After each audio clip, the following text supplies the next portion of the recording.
ನಮಸ್ಕಾರ. ನೋಡಿ, ನಾವು ಯಾರನ್ನಾರು ಪ್ರೀತಿ ಮಾಡ್ತಿದ್ದೀವಿ ಅಂತ ಹೇಳಿದ್ರೆ ಸೂಕ್ಷ್ಮವಾಗಿ ನಾವು ಅವರಾಗ್ಬಿಡ್ತೀವಿ. ಅವ್ರು ತಿಂತಕ್ಕಂಥ ಅಭ್ಯಾಸ, ಮಾತಾಡ್ತಕ್ಕಂಥ ಶೈಲಿ ಎಲ್ಲವೂ ಕೂಡ ನಾವು ಫಾಲೋ ಮಾಡ್ತಾ ಹೋಗ್ತೀವಿ ಗೊತ್ತಿಲ್ಲದ ಹಾಗೆ. ನೀವು ನೋಡಿದಿರಲ್ಲ, ಮದುವೆ ಆಗಿ ಒಂದು 20-25 ವರ್ಷ ಆಗಿರುತ್ತೆ, ಗಂಡ ಹೆಂಡತಿ ನೋಡಲಿಕ್ಕೆ ಒಂದೇ ಥರ ಕಾಣ್ತಾ ಇರ್ತಾರೆ. ಆದರೆ ಕೆಲವು ಸತಿ ನಮ್ಮ ಪಾರ್ಟ್ನರಲ್ಲಿ ಒಂಚೂರು ವ್ಯತ್ಯಾಸ ಆಗ್ತಾ ಇದೆ. ಎಲ್ಲೋ ಒಂದು ಕಡೆ ಅವರೆಲ್ಲೋ ನಮ್ಗೆ ಕೊಡಬೇಕಾಗಿರೋ ಪ್ರೀತಿ ಕಮ್ಮಿ ಆಗ್ತಾ ಇದೆ.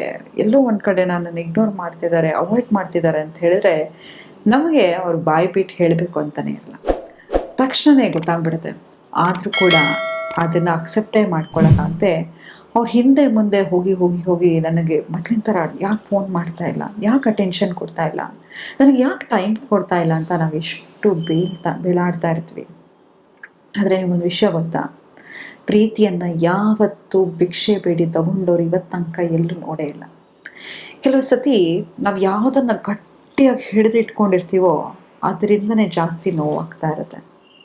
ಯಾರಾದರೂ ನಿಮ್ಮನ್ನು ಹಾಗೆ ಇಗ್ನೋರ್ ಮಾಡ್ತಾ ಇದ್ದರೆ, ಅವಾಯ್ಡ್ ಮಾಡ್ತಾ ಇದ್ದರೆ, ನೆಗ್ಲೆಕ್ಟ್ ಮಾಡ್ತಾ ಇದ್ದರೆ, ಅವರು ನಿಮ್ಮ ಹತ್ರ ಹುಡ್ಕೊಂಡು ಬರಬೇಕು ಅಂತ ಹೇಳಿದ್ರೆ ಖಂಡಿತವಾಗ್ಲೂ ಅಕ್ನಾಲೇಜ್ ಮಾಡೋಕ್ಕೆ ಹೋಗಬೇಡಿ. ನೋಡಿ, ಇವತ್ತು ನಾನು ನಿಮ್ಗೇನಾದರೂ ಮಾತಾಡಿ ಹರ್ಟ್ ಮಾಡ್ತಾ ಇದ್ದೀನಿ ಅಂತಂದರೆ ನನಗೆ 100% ಗೊತ್ತು ನಾನು ನಿಮ್ಗೆ ಹರ್ಟ್ ಮಾಡ್ತಾ ಇದ್ದೀನಿ, ನಾನೇನೋ ಹೇಳಿ ಅಂತ.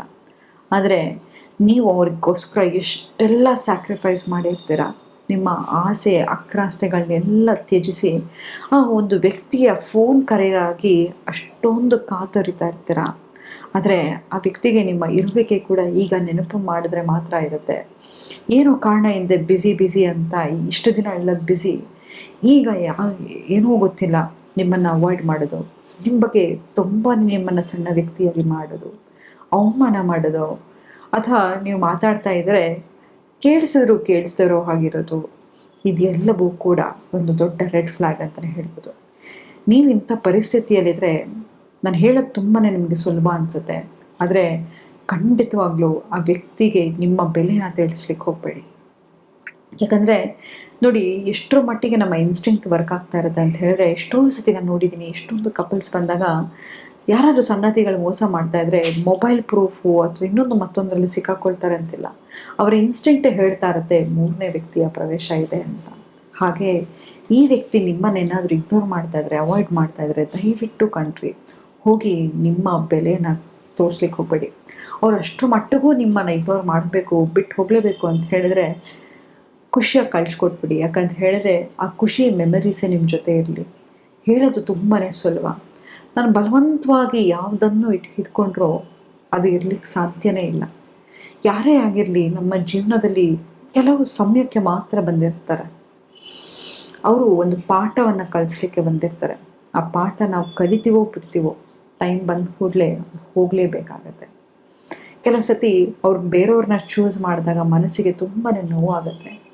ಆಗ ನಾವು ಮಾಡಬೇಕಾಗಿರೋ ಕೆಲಸ ಏನಪ್ಪ ಅಂತ ಹೇಳಿದ್ರೆ, ನಮ್ಮ ಜೊತೆ ನಾವು ಕೂತ್ಕೊಂಡು I am seen, I am heard, I am valuable ಅಂತ ನಿಮ್ಮ ಜೊತೆ ನೀವು ನಿಮ್ಮನ್ನು ಎತ್ತಿ ಹಿಡಿದು ನಿಲ್ಲಿಸ್ಕೊಳ್ಳೋದು. ಯಾಕಂತ ಹೇಳಿದ್ರೆ ನೋಡಿ, ದೇಹಕ್ಕೆ ಎಷ್ಟು ನೋವಾದರೂ ತಡಿಬೋದು, ಮನಸ್ಸಿಗೆ ಏನಾದರೂ ನೋವಾದರೆ ಅದನ್ನು ತಡೀಲಿಕ್ಕೆ ಖಂಡಿತವಾಗ್ಲೂ ಸಾಧ್ಯ ಇಲ್ಲ. ಆ ವ್ಯಕ್ತಿಯ ಜೊತೆ ಫ್ಯೂಚರನ್ನು ಕಂಡುಕೊಂಡಿರ್ತೀವಿ, ಇವತ್ತು ಆ ವ್ಯಕ್ತಿ ಇಲ್ಲ ಅಂತ ಹೇಳಿದ್ರೆ ನಮ್ಮ ಎಲ್ಲ ಕನಸು ಎಲ್ಲ ನುಚ್ಚುನೂರಾದ ಹಾಗೆ. ಹಾಗಾಗಿ ಇವತ್ತಿಂದ ನಿಮಗೆ ನೀವೊಂದು ಪ್ರತಿಜ್ಞೆ ತಗೊಳ್ಳಿ, ನನ್ನನ್ನು ಯಾರು ಚೂಸ್ ಮಾಡ್ತಾರೋ ಅವರನ್ನು ನಾನು ಚೂಸ್ ಮಾಡ್ತೀನಿ. ಯಾವತ್ತೂ ನನ್ನ ಬೆಲೆಯನ್ನು ಒಬ್ಬರಿಗೆ ತಿಳಿಸ್ಲಿಕ್ಕಾಗಲ್ಲ. ನೋಡಿ, ಇವತ್ತು ನಾನು ಲ್ಯಾಂಬರ್ಗಿನಿ ಕಾರ್ ಶೋರೂಮ್ಗೆ ಹೋಗಿ ನನಗೆ ತಗೊಳ್ಳೋ ಯೋಗ್ಯತೆ ಇದ್ದರೆ ಅದನ್ನು ತೊಗೊಂಡು ಬರ್ತೀನಿ.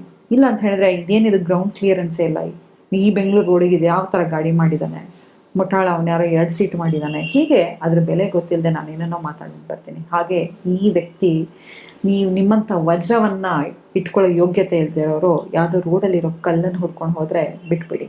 ಯಾಕಂತ ಹೇಳಿದ್ರೆ ನೀವು ಇದ್ದು ಆ ವ್ಯಕ್ತಿಯಕ್ಕೆ ನಿಮ್ಮ ಬೆಲೆ ಗೊತ್ತಾಗಲ್ಲ. ಎಕ್ಸಾಂಪಲ್, ನೀವೊಂದು ದಿನ ಕುಡಿಯೋ ನೀರು ಬಾಟಲನ್ನೇ ಇಟ್ಕೊಳ್ಳಿ. ದಿನ ಅದರಿಂದ ನೀರು ಕುಡಿತಾ ಇರ್ತೀರ, ಒಂದು ದಿನ ಆ ಬಾಟ್ಲು ಕಾಣಿಸ್ಲಿಲ್ಲ ಅಂತ ಹೇಳಿದ್ರೆ ಇಡೀ ಮನೆ ಹುಡುಕ್ತಾ ಹೋಗ್ತೀರಾ. ಹಾಗೆ ನಿಮ್ಮ ಬೆಲೆ ಗೊತ್ತಿಲ್ಲದಿರೋರು, ನಿಮ್ಮ ಯೋಗ್ಯತೆ ಗೊತ್ತಿಲ್ಲದಿರೋರು ಅವರ ಮಟ್ಟಿಗೆ ಅವರ ಲೆವೆಲಿಗೆ ಹುಡ್ಕೊಂಡು ಹೋಗ್ತಾರೆ. ನಿಮಗೊಂದು ವಿಷಯ ಗೊತ್ತಾ, ಹೇಗೆ ಮರ ಬೆಳೀತಾ ಬೆಳೀತಾ ಹಳೆ ಎಲೆಗಳು ಉದುರುತ್ತಾ ಹೋಗತ್ವೋ, ನಾವು ಬೆಳೀತಾ ಬೆಳೀತಾ ನಮ್ಮ ಮೆಂಟಲ್ ಫ್ರೇಮಿಗೆ ಹೋಗದೇ ಇರೋರು, ಅಥವಾ ನಾವು ಯಾರನ್ನ ಮೀಟ್ ಮಾಡ್ತೀವೋ ಸೇಮ್ ಮೆಂಟಾಲಿಟಿ ಅವರನ್ನು ಮೀಟ್ ಮಾಡ್ತಾ ಹೋಗ್ತೀವಿ. ನಾವು ಬೆಳೀತಾ ಬೆಳೀತಾ ಹೋದ ಹಾಗೆ ಯಾರು ನಮ್ಮ ಜೀವನದಲ್ಲಿ ಇರೋದಕ್ಕಾಗೋದಿಲ್ವೋ ಎಲ್ಲ ಹೋಗ್ತಾ ಇರ್ತಾರೆ. ಆದರೆ ಇದು ರಿಯಾಲಿಟಿ. ಅದನ್ನು ಅಕ್ಸೆಪ್ಟ್ ಮಾಡ್ಕೊಳ್ಳೋದು ನಮಗೆ ಕಷ್ಟ ಆಗ್ತಾ ಹೋಗುತ್ತೆ. ಆದರೆ ಇದು ವಾಸ್ತವ, ಇದು ನಿಜ. ಸೊ ಹಾಗಾಗಿ ಯಾರಾದರೂ ನಿಮಗೆ ತುಂಬಾ ಮನಸ್ಸಿಗೆ ಇರ್ಸು ಮುರ್ಸು ಮಾಡಿ ದಿನ ನೋವು ತಿಂತಿದ್ದೀರಾ ಅಂತ ಹೇಳಿದ್ರೆ, ಒಂದು ಸತಿ ಅದಕ್ಕೆ ಫುಲ್ ಸ್ಟಾಪ್ ಹಾಕಿ, ಕನ್ಕ್ಲೂಷನ್ ಹಾಕಿ, ನಿಮ್ಮನ್ನು ನೀವಿವತ್ತು ಚೂಸ್ ಮಾಡ್ಕೋತಾ ಹೋಗಿ. ನಿಮ್ಮ ಪ್ರೀತಿ ಒಬ್ಬರಿಗೆ ಬಹುಮಾನ ಆಗಿರಬೇಕು ಹೊರತು ಅದು ನಿಮಗೆ ಶಿಕ್ಷೆ ಆಗಿರಬಾರ್ದು. ಯಾವಾಗ ನೀವು ಆ ವ್ಯಕ್ತಿಗೆ ನಿಮ್ಮ ಬೆಲೆಯನ್ನು ತಿಳಿಸ್ಲಿಕ್ಕೆ ಹೋಗಬೇಕು ಅಂತ ಹೇಳಿದ್ರೆ, ನೀವು ಒಂದು ಹೆಜ್ಜೆ ಹಿಂದೆ ಇತ್ತು ಆ ವ್ಯಕ್ತಿ ಯಾವಾಗ ನಿಮ್ಮ ಇರುವಿಕೆಯನ್ನು ಮಿಸ್ ಮಾಡ್ಕೋತಾರೋ ಆಗ ಆ ವ್ಯಕ್ತಿ ನಿಮ್ಮ ಹತ್ರ ಬರ್ತಾ ಹೋಗ್ತಾರೆ. ದಯವಿಟ್ಟು ಯಾರಾದರೂ ನಿಮ್ಮನ್ನು ಇಗ್ನೋರ್ ಮಾಡ್ತಾ ಇದ್ರೆ, ಅವಾಯ್ಡ್ ಮಾಡ್ತಾ ಇದ್ರೆ, ಮಿಸ್ಟ್ರೀಟ್ ಮಾಡ್ತಾ ಇದ್ರೆ, ದಯವಿಟ್ಟು ಅವರ ಒಂದು ಫೋನ್ ಕಾಲಿಗಾಗಿ, ಒಂದು ಮೆಸೇಜಿಗಾಗಿ ಭಿಕ್ಷೆ ಬೇಡೋದನ್ನು ನಿಲ್ಲಿಸ್ಬೇಡಿ ಅಂತ ಹೇಳ್ತಾ ಇವತ್ತಿನ ಸಂಚಿಕೆನ ನಾನು ಮುಕ್ತಾಯಗೊಳಿಸ್ತೀನಿ. ಧನ್ಯವಾದಗಳು.